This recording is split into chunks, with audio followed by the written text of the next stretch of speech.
నంద్యాలకు చెందిన కళారత్న చింతలపల్లె కోటేష్ తన అద్భుత సృజనాత్మకతతో శ్రీరామనవమి వేళ అందరినీ ఆశ్చర్యపరిచారు. కేవలం 2 ఇంచుల పొడవు గల చిన్న అగ్గిపెట్టెపై రామాలయంలోని ప్రధాన ఘట్టాలను సూక్ష్మ చిత్రాలుగా మలిచారు. 3 గంటల వ్యవధిలోని మైక్రో పెన్ను, వాటర్ కలర్స్ తో శ్రీరాముని జననం నుండి సీతమ్మ అగ్ని పరీక్ష వరకు ఉన్న ఘట్టాలను కళ్లకు కట్టారు.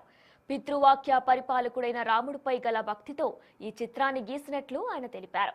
విశ్వామిత్రుని శిష్యరికం, శివధనుర్భంగం, సీతారాముల కళ్యాణం, వనవాసం వంటి ఘట్టాలన్నీ ఈ చిన్న అగ్గిపెట్టెపై ఒదిగిపోయాయి.